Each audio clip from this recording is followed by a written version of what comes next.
Hello everyone, ఈ వీడియోలో మనం degree first semester Yogi Vemana university conduct చేసిన ఫస్ట్ సెమిస్టర్ ఇంగ్లీష్ క్వశ్చన్ పేపర్లోని గ్రామర్ పార్ట్కి ఆన్సర్ కీని చూడబోతున్నాం. ఈ ఎగ్జామ్ మనకు ఆగస్టు 2వ తారీఖు కండక్ట్ చేయడం జరిగింది. ఇది సిలబస్ చేంజ్ అయిన తర్వాత కండక్ట్ చేసినటువంటి మొట్టమొదటి ఎగ్జామ్. మరి ఇందులో ఇవ్వబడినటువంటి గ్రామర్కి ఆన్సర్స్ని మనం చూద్దాం. సెకండ్ రోమన్లో డి కాలంలో ఇచ్చారు, identify the sound of the underlined part of the following words అన్నారు. అయితే ఇక్కడ క్వశ్చన్ పేపర్లో ఎక్కడ అండర్లైన్ అయితే చేయబడలేదు. ఇచ్చినటువంటి లెటర్స్ ఇటాలిసైజ్డ్ చేయబడ్డాయి. దాని ఆధారంగా మనం వీటికి సౌండ్స్ను కనిపెట్టే ప్రయత్నం అయితే చేస్తున్నాం. నేను ఇటాలిసైజ్లో ఇవ్వబడినగా భావించిన వాటికి బోల్డ్లో ఇచ్చాను. ఈ కాన్సెప్ట్ని ఇక్కడ నేను సౌండ్ పరంగా బోల్డ్లో ఇవ్వడం జరిగింది. అయితే ఈ పదానికి ఓవరాల్ ట్రాన్స్క్రిప్షన్ నేను రాసేసాను. కానీ ఎగ్జామినేషన్లో మీకు ఏ లెటర్ కాంబినేషన్ సౌండ్ అడిగింటారో ఆ సౌండ్ని మాత్రం రాస్తే సరిపోతుంది. అయితే ఇక్కడ కన్ఫ్యూజన్కు తెరదించే విధంగా నేను కంప్లీట్ వర్డ్ని ట్రాన్స్క్రైబ్ చేశాను. సో మరి మీరు ఆన్సర్స్ చెక్ చేసుకోవచ్చు. ఇక్కడ చూడండి, ఫీల్ అనేటువంటి పదం ఉంది. ఈ లెటర్ కాంబినేషన్ మనము సౌండ్ కోసం రాయాల్సి వస్తే ఈ సింబల్ని రాయాల్సి ఉంటుంది. నెక్స్ట్ బుక్ అన్నాడు. ఈ లెటర్ కాంబినేషన్ మనకు ఊ సౌండ్ని పలుకుతుంది. అందుకోసం మనం మ్యూ ఆకారాన్ని పోలి ఉన్న సింబల్ని తీసుకుంటాం. సౌండ్ అనేటువంటి పదంలో ఓయు అనే లెటర్ కాంబినేషన్ మనకు ఇటాలిసైజ్ చేయబడింది. అయితే అక్కడ ఔ అనేటువంటి శబ్దాన్ని మనం గమనిస్తూ ఉన్నాం. ఆ శబ్దానికి అనుగుణంగా మనం ఈ సింబల్ని తీసుకుంటున్నాం. నెక్స్ట్ వర్డ్ పువా, ఆర్ సైలెంట్ గా ఉంది. మరి ఓఓ కాంబినేషన్ కలిపి మనకు ఉవా అనేటువంటి శబ్దాన్ని ఇస్తుంది. అందుగురించే ఇక్కడ మనము పువా అని రాసాం. ఉవా సింబల్ని ఈ విధంగా సూచిస్తాం. తర్వాత వర్డ్ షై అని ఇచ్చారు. ఇక్కడ వై ఇటాలిసైజ్ లో ఉంది. అయితే ఇక్కడ మనకు ఐ అనేటువంటి శబ్దం వస్తుంది కాబట్టి ఇక్కడ ఐ రాశాను. ఒకవేళ ఎస్హెచ్ కాంబినేషన్ ని మనం ఇష్గా పలుకుతాం కాబట్టి ఆ సింబల్ ని ఇలా మనం తీసుకుంటాం. ఓవరాల్ గా ఈ పదాలకి సౌండ్స్ ని మనం రాయాల్సి వస్తే ఈ విధంగా ఉంటుంది. ఇప్పుడు మనం థర్డ్ రోమన్లోని ఏ కాలంని చూస్తున్నాం. పంక్చువేట్ ద ఫాలోయింగ్ అన్నాడు. ఇక్కడ మనకు 2 స్టేట్మెంట్స్ ఇచ్చాడు. అయితే ఆ స్టేట్మెంట్స్ కి పంక్చువేట్ చేయాలి. మొదటి sentence he said please take your seat అని ఇచ్చారు. హీ క్యాపిటల్ లెటర్ ఉండాలి. సెంటెన్స్ బిగినింగ్ ఎప్పుడు కూడా క్యాపిటల్ లెటర్ లో ఉంటుంది కాబట్టి. అలాగే హీ సెడ్ అంటే అతను ఒక స్టేట్మెంట్ ని రిపోర్ట్ చేయబోతున్నాడు. అయితే ఆ రిపోర్ట్ చేయబడేటువంటి స్టేట్మెంట్ కు ముందు మనం కామా తీసుకోవాలి. తర్వాత ఏదైతే తను రిపోర్ట్ చేస్తాడో ఆ ఇన్ఫర్మేషన్ ని మనం ఇన్వర్టెడ్ కామాస్ లో ఉంచుకోవాలి. ఇక్కడ కూడా మనకు పి క్యాపిటల్ వస్తుంది. Please take your seat inverted commas లో ఉంచాం. అలాగే ఫుల్ స్టాప్ కూడా ఉంచాం. ఇలా మనం పంక్చువేట్ చేసుకోవాల్సి వస్తుంది. తర్వాత statement what chill whether it is అన్నాడు. వాట్ మళ్ళీ యాజ్ యూజువల్ క్యాపిటల్ లెటర్ ఉండాలి. చిల్ వెదర్ ఇట్ ఈస్ ఇది ఒక ఎక్స్క్లమేటరీ సెంటెన్స్ కాబట్టి చివరిలో మనం ఎక్స్క్లమేషన్ సింబల్ తీసుకోవాలి. ఇలా ఈ వాక్యాన్ని మనం పంక్చువేట్ చేసుకోవాలి. అదే థర్డ్ రోమన్లో బి కాలం ఇచ్చాడు. Rewrite the following words with correct spelling అన్నాడు.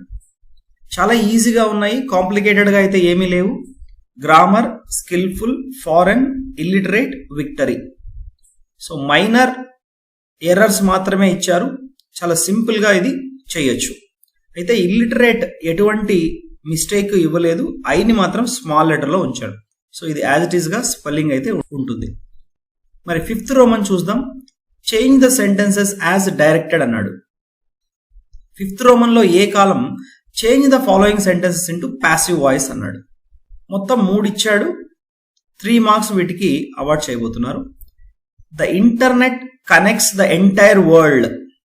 ఈ స్టేట్మెంట్ ని మనం ప్యాసివ్ లోకి చేంజ్ చేస్తే ఇది మనకు సింపుల్ ప్రెజెంట్ టెన్స్ కాబట్టి the entire world is connected by the internet అని రాస్తున్నాం. The entire world is, simple present కాబట్టి ఈజ్ తీసుకుంటాం. Connected by the internet, internet చేత ప్రపంచం మొత్తము కనెక్ట్ చేయబడుతుంది. People believe that the earth is round అని అంటున్నాడు. అయితే ఇక్కడ మనకు సబ్జెక్ట్ ఏమీ లేదు, మనం సబ్జెక్ట్ని ఇట్గా తీసుకుంటాం. అందువల్ల it is believed that the earth is round అని చెప్పబడుతుంది. ఇలా దీనికి మనం ప్యాసివ్ వాయిస్ మార్చాలి. The post men will deliver the letters, ఇది సింపుల్ ఫ్యూచర్లో ఉంది. మరి దీనికి answer the letters will be delivered by the post men అని అవుతుంది. సింపుల్ ఫ్యూచర్ కాబట్టి మనకి ఇక్కడ విల్ బి అనేటువంటిది వచ్చింది. ఇవి మనకు ప్యాసివ్ వాయిస్ సంబంధించినటువంటి ఆన్సర్స్. నెక్స్ట్ బి కాలంలో change the following sentences into indirect speech అని అంటున్నాడు. అంటే కింద ఇచ్చినటువంటి స్టేట్మెంట్స్ ఏవైతే ఉన్నాయో వాటికి ఇండైరెక్ట్ స్పీచ్లో రాయమంటున్నాడు.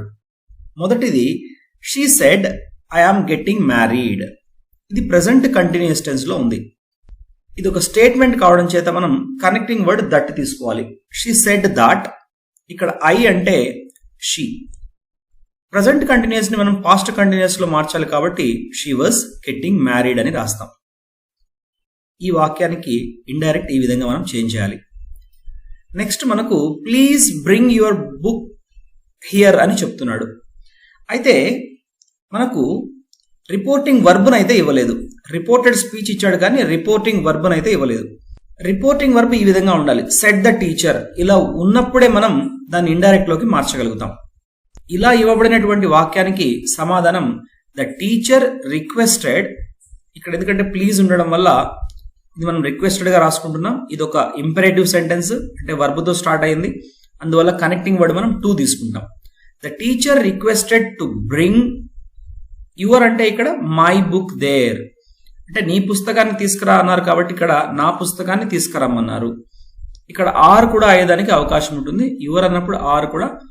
బట్ మనం సింగులర్ ని ఊహించుకుంటున్నాం కాబట్టి మై బుక్, హియర్ కి దేర్ అనేటువంటిది వస్తుంది. అయితే థర్డ్ది వాయిస్ చేంజ్ అడగబోయి ఇండైరెక్ట్ స్పీచ్ లో ఇచ్చేశాడు. దీన్ని కనుక మీరు అటెంప్ట్ చేయగలిగినట్లయితే మార్క్ అయితే అవార్డ్ చేయడం జరుగుతుంది. People speak English all over the world, దీన్ని ఇండైరెక్ట్ స్పీచ్ లో రాయడానికి ఎటువంటి సోర్సు మనకు లేదు. ఒకవేళ దీన్ని వాయిస్ పరంగా ఇచ్చినట్లయితే English is spoken all over the world అని మనం రాయగలిగిండొచ్చు. కానీ అలా మనకు వాయిస్ లో దీన్ని ఇవ్వలేదు, ఇండైరెక్ట్ స్పీచ్ లో ఇచ్చారు. ఇది మీరు అటెంప్ట్ చేసినట్లయితే మార్క్ అయితే మీకు అవార్డ్ చేస్తారు. ఇప్పుడు సి కాలం చూద్దాం. Change the following into other degrees అంటున్నాడు. ఇవి డిగ్రీస్ ఆఫ్ కంపారిజన్ కి సంబంధించింది. మరి ఆన్సర్స్ చూద్దాం. The rose is the prettiest flower అంటున్నాడు ఇంటూ పాజిటివ్ డిగ్రీ. ఇది మనకు సూపర్లేటివ్ డిగ్రీలో ఉంది. ఈ సూపర్లేటివ్ డిగ్రీలో ఉన్నటువంటి ఈ స్టేట్మెంట్ ని మనకు పాజిటివ్ డిగ్రీలోకి మార్చమంటున్నాడు. ఇది సూపర్లేటివ్ లో ఉంది అని మనం ఎలా చెప్పగలుగుతున్నాము అంటే ద ప్రెట్టియెస్ట్ అనేటువంటి సూపర్లేటివ్ అడ్జెక్టివ్ ఇక్కడ మనకు ఉంది. దీనికి మనం పాజిటివ్ డిగ్రీ రాయాల్సి వస్తే no other flower is as pretty as the rose అని మనం రాస్తాం. ద ప్రెట్టియెస్ట్ ఉంది కాబట్టి ఇక్కడ నో అదర్ ఫ్లవర్ అనేది మనకు తీసుకోవాల్సి ఉంటుంది. రెండో చూద్దాం. Ravi Varma was one of the most famous painters. ఇది కూడా మనకు సూపర్లేటివ్ డిగ్రీలో ఉంది. ఇంటూ పాజిటివ్ డిగ్రీ, దీనికి కూడా మనకు పాజిటివ్ డిగ్రీలో రాయమంటున్నారు.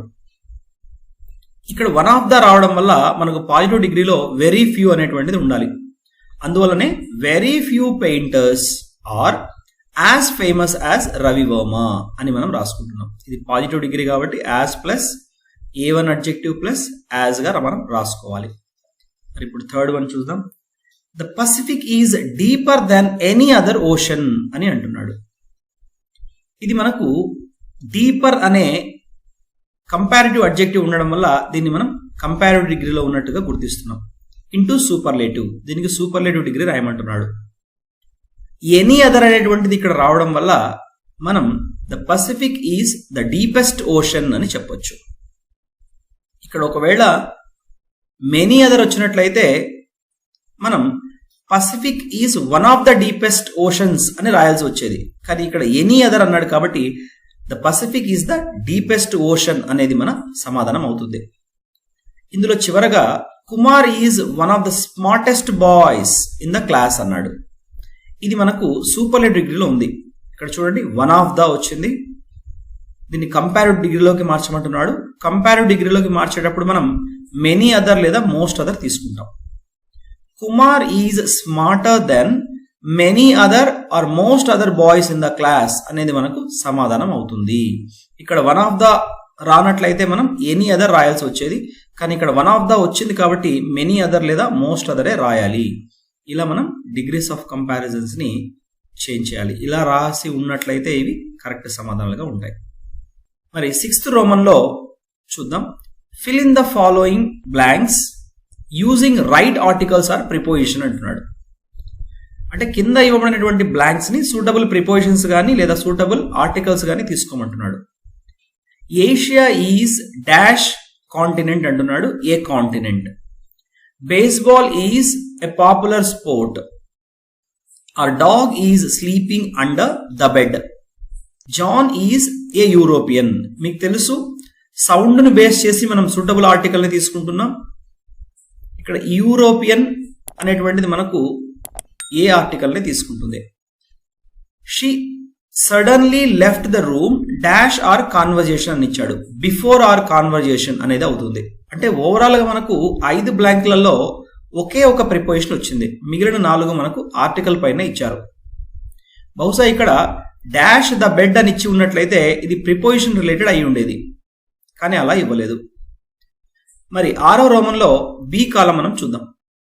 Fill in the blanks with suitable verb forms అంటున్నాడు. ఇవి టెన్సెస్. బ్రాకెట్లో కొన్ని వర్బ్స్ ఇస్తారు. అలాగే హింట్ వర్డ్స్ కూడా మనకు ఉంటాయి. ఆ హింట్ వర్డ్ ని బేస్ చేసుకుని మనం సూటబుల్ వర్బ్ ఫామ్ ని తీసుకోవాలి. The prime minister dash to the victim yesterday అన్నాడు. ఎస్టర్డే మనకు సింపుల్ పాస్ట్ ని రిప్రజెంట్ చేసేటువంటి హింట్ వర్డ్ కాబట్టి స్పోక్ అని మనం తీసుకుంటున్నాం. వర్బ్ యొక్క V2 రాసాం. I dash living in a penthouse for the last 6 months. ఇక్కడ ఫర్ వచ్చింది. అందువల్ల ఇది మనం ప్రెజెంట్ పర్ఫెక్ట్ కంటిన్యూస్ టెన్స్ అనుకుంటున్నాం. ఆ కండిషన్ ప్రకారం ఐ ప్లూరల్ కావడం చేత మనం హ్యావ్ బీన్ లివింగ్ అని ఆన్సర్ రాయాల్సి ఉంటుంది. ఆనంద్ డాష్ బ్రాకెట్ లో రైట్ ఇచ్చాడు ఏ బుక్ ఆన్ హెల్త్ కేర్. ఇక్కడ ఎటువంటి హింట్ వర్డ్ ఇవ్వని కారణం చేత మనం దీన్ని సింపుల్ పాస్ట్ గా రాసినా లేదా ప్రజెంట్ పర్ఫెక్ట్ గా రాసినా కూడా మార్క్ ఇచ్చేదానికి అవకాశం అయితే ఉంటుంది. Anand wrote a book on health care లేదా Anand has written a book on health care. ఇలా మనం రెండిట్లో ఏదైనా కూడా రాయొచ్చు. Dolphins live in water. ఇది యూనివర్సల్ ట్రూత్ కిందికి మనం కన్సిడర్ చేస్తాం. అందువల్ల సింపుల్ ప్రజెంట్ గా భావించి మనం ప్లూరల్ కి వీవ్ అని తీసుకుంటాం. అందుకే మన answer dolphins live in water అవుతుంది. My sister eats an apple every day. ఇక్కడ చూడండి, ఎవ్రీ డే అనేటువంటిది సింపుల్ ప్రజెంట్ ని రిప్రజెంట్ చేసేటువంటి ఒక హింట్ వర్డ్ కావడం చేత మై సిస్టర్ సింగులర్ కాబట్టి ఎస్ వర్బ్ ని మనం తీసుకుంటున్నాం. సో మన ఆన్సర్ ఈట్స్ అనేటువంటిది అవుతుంది. నెక్స్ట్ సి కాలం చూద్దాం. కరెక్ట్ ద ఫాలోయింగ్ సెంటెన్సెస్ అంటున్నాడు. ఇవి correction of the sentences. English is being speaking అని ఇచ్చాడు ఇక్కడ. కానీ బీయింగ్ తర్వాత మనకు V3నే రావాలి. ఆ కారణం చేత మన ఆన్సర్ స్పోకెన్ అనేది అవుతుంది. స్పీకింగ్ ప్లేస్ లో స్పోకెన్ పెట్టి సెంటెన్స్ యాజ్ ఇట్ ఈస్ గా రాసేసేయాలి. I congratulated him for his success అని ఇచ్చాడు. కానీ కంగ్రాచులేట్ వచ్చినప్పుడు మనకు ఆన్ ప్రిపోజిషనే రావాలి, ఫర్ అనేటువంటిది రాకూడదు. ఇలా దీన్ని కరెక్ట్ చేసి రాయాలి. Since it was hot so we stayed indoors అన్నాడు. ఆల్రెడీ ఇక్కడ సిన్స్ అనేటువంటి ఒక సబార్డినేట్ కంజంక్షన్ తీసుకోవడం జరిగింది. కానీ మళ్ళీ కోఆర్డినేట్ కంజంక్షన్ ఇక్కడ తీసుకోకూడదు. సబార్డినేట్ కంజంక్షన్ ఉన్న చోట కోఆర్డినేట్ కంజంక్షన్ కి స్థానం అనేటువంటిది లేదు. అందువల్ల దాన్ని మనం రిమూవ్ చేసి రాయాలి. Since it was hot we stayed indoors అని రాస్తే సరిపోతుంది. We made a united effort. ఇక్కడ యాన్ తీసుకున్నాడు. According to article rule united అనే సౌండ్ మనకు కాన్సనెంట్ అవడం చేత ఏ ఆర్టికలే రావాలి. యాన్ ని రిమూవ్ చేసి ఏ రాస్తే సరిపోతుంది. Sheela would like to makes a suggestion అని అన్నాడు. టు తర్వాత ఎప్పుడు కూడా మనకు వర్బ్ 1 రావాలి. ఇక్కడ ఎస్ వర్బ్ ఇచ్చాడు. అందుచేత మనం V1 గా మార్చి రాస్తే సరిపోతుంది. ఇవి మనకు కరెక్షన్ ఆఫ్ సెంటెన్సెస్. డి కాలం చూద్దాం. Add question tags to the following sentences అంటున్నాడు. 5 క్వశ్చన్ ట్యాగ్స్ రిలేటెడ్ స్టేట్మెంట్స్ ఇచ్చేసాడు. దాన్ని బేస్ చేసుకుని మనం క్వశ్చన్ ట్యాగ్ తయారు చేయాలి. మై ఫాదర్ వాజ్ టీచర్ అని ఇచ్చాడు.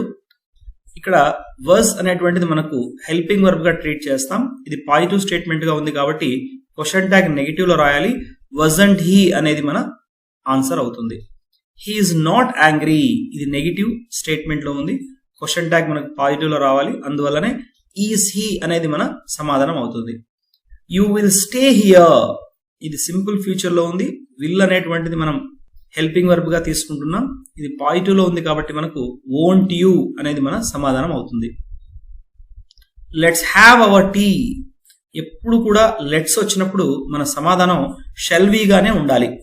The doors are all open, ఇది పాజిటివ్ లో ఉంది. మరి ఆర్ హెల్పింగ్ వర్బ్ గా తీసుకుంటున్నాం కాబట్టి పాజిటివ్ స్టేట్మెంట్ కి నెగిటివ్ క్వశ్చన్ ట్యాగ్ గా ఉండాలి కాబట్టి ఆరంట్ దే అనేది మన ఆన్సర్ అవుతుంది. వీటికి ఇవి సమాధానాలు. ఇప్పుడు చివరి కాలం ని మనం చూస్తున్నాం. Write the English word for the following phonetic transcriptions అంటున్నాడు. ఇవన్నీ కూడా ఫనెటిక్ ట్రాన్స్క్రిప్షన్ లో ఉన్నాయి. మనం ఆర్డినరీ స్పెల్లింగ్ లో కన్వర్ట్ చేస్తే ఇలా ఉంటాయి. Calm, about, question, arrest, zoo అనేవి మనకు సమాధానాలు అవుతాయి. ఈ క్వశ్చన్ పేపర్ కీ ద్వారా మీరు రాసినటువంటి ఆన్సర్స్ ని క్రాస్ చెక్ చేసుకోండి. ఏవైనా ఎర్రర్స్ ఉంటే నెక్స్ట్ టైం వాటిని రిపీట్ చేసుకోకుండా చూసుకోండి. సో ఫస్ట్ టైం ఇచ్చినటువంటి ఈ క్వశ్చన్ పేపర్ చాలా సింపుల్ గానే ఉంది, అంత కాంప్లికేటెడ్ అయితే లేదు. మినిమం నాలెడ్జ్ ఉన్నా కూడా వీటిని ఆన్సర్ చేసే విధంగానే క్వశ్చన్ పేపర్ ఇవ్వడం జరిగింది. సో ఈ క్వశ్చన్ పేపర్ యొక్క కీ మీకు హెల్ప్ అవుతుందని భావిస్తూ ఈ వీడియో మీకు నచ్చినట్లయితే లైక్ చేయండి, మీ ఫ్రెండ్స్తో షేర్ చేసుకోండి. అలాగే మీ విలువైన ఫీడ్బ్యాక్ని కమెంట్ రూపంలో తెలియజేయండి. Thank you very much.